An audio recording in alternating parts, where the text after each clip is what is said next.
Please carry on. Yeah, so for example, for London Bridge, we are saying that the embodied carbon number for that development, it's a brand new development, it's 275,000 square foot office tower, 27 stories.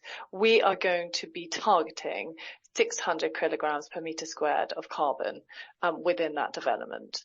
So we have partnered with Mace, who are our contractor, to meet that target, and they are incentivized to drive that number down. So they're not just going to be going to someone who can deliver something the cheapest.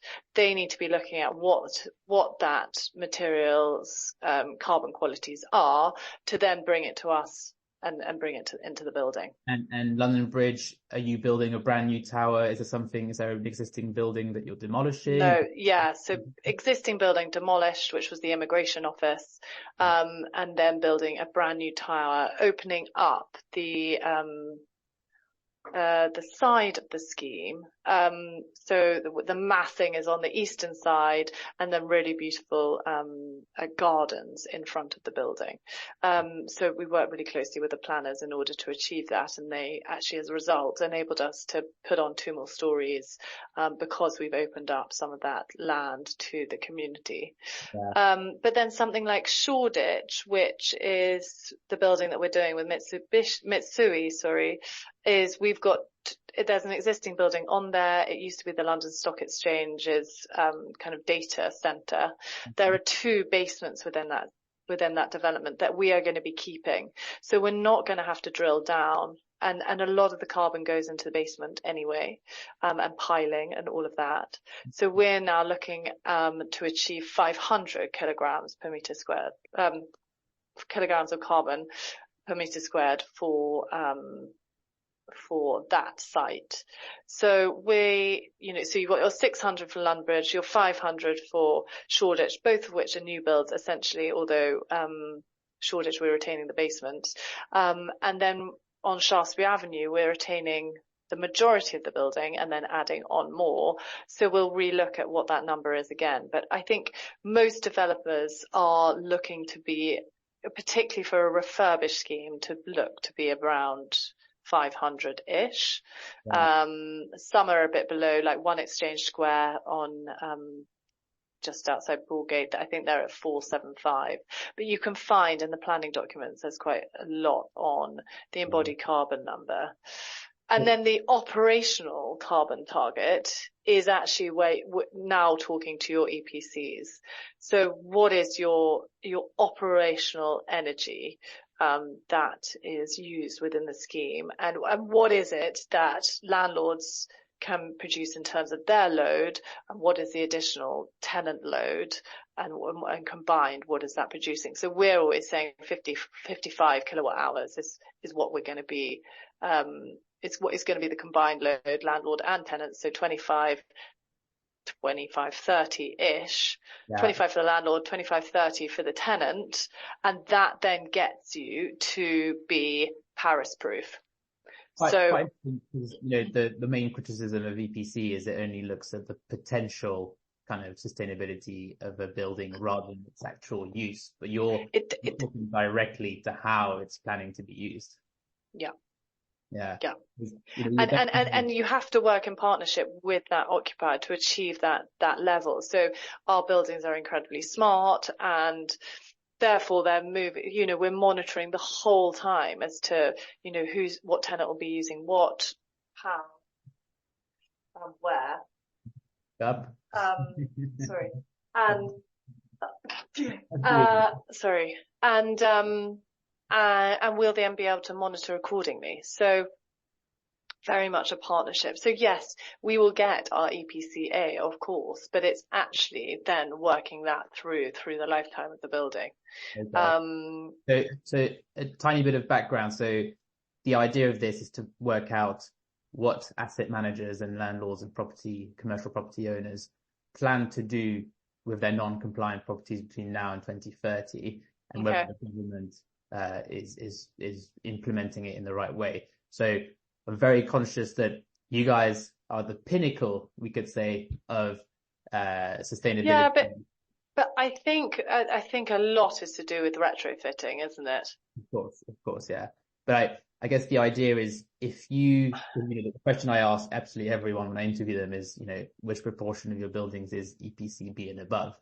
I think it's pretty clear you guys. Yeah. No, I'm not relevant there, but yeah. That's absolutely fine. So, because I've been talking a lot about the best in class segment of the market, which Yeah. there is still a supply deficit. Yeah. Yeah. And you guys are always aiming for the absolute best in class from that perspective. Yeah. You go beyond that. And you've already kind of hinted at it because you're the first person who's actually proactively mentioned embodied carbon. I know most major developers will take it into consideration, but you trying to push things forwards even more essentially because if you're going to be positioning yourself as a leader in building sustainability, you've got to find new metrics. But listen, we are still looking at buildings that are EPC B, C, D. Okay. That doesn't matter to us because we'll be able to then put in all our smart BMS and everything to then get that building up to a grade in which an occupier will, we might not get it to an EPC A, but we might get that operational operational energy target number right in line with what our target is, which is 50 watt kilowatt hours per meter square for every building. Yeah. And if you're providing a new EPC A/B building out of something that was much lower down the scale, you're actually making a greater impact than if you were just building from scratch. Building new. Yeah, exactly. So that leads me slightly onto one of the questions, which is, how implemented in the appraisal stage is the MEES and EPC and sustainability? Because absolutely key for us. I mean, how is it part of the appraisal on a financial aspect, or it's just something that has to happen for every project that you might take? If let's say you had two different projects and one got you to A, but you made 10% less on the totality of the project, or B, A, but then you make less money, which one would you likely go for? We go for the one that making us more money, but I do think if we were potentially looking to buy a building, our advisors said, listen, it's going to cost a ridiculous amount to get to EPC A. Yeah. We'd probably settle at EPC B on the basis that everything else worked. So our embodied carbon number was down. We could make it work operationally at a very low number. We'd take that chance on the EPC B. Okay. Because everything else would be A, compliant, but B, what an occupier would be looking for. Because occupiers are just worried about their carbon reporting now. And are they going to be Paris proof come 2030? Yeah. So for us, that is what is important, is working in partnership with those occupiers to achieve that, rather than actually saying, oh, we need to have all our buildings need to be EPC A. Sure.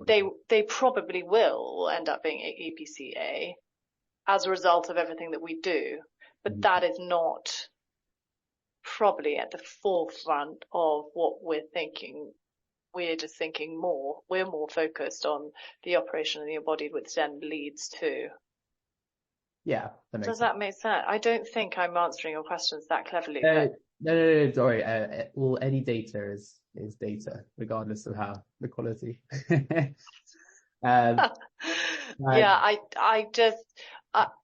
I think we're, there are some brand new buildings that are EPC-B. Yeah, definitely. It's is that putting off an occupier? Well, you're the expert, but I would say I have a question mark over that, because I think if all the other things work within that building, then I don't think anyone is going to bat an eyelid that it's an EPC-B. How have you met? Because I know, there's been a lot of kind of analysis of what type of tenants want what kind of properties. And, the tech, life sciences, some of the financials definitely want EPCB and above.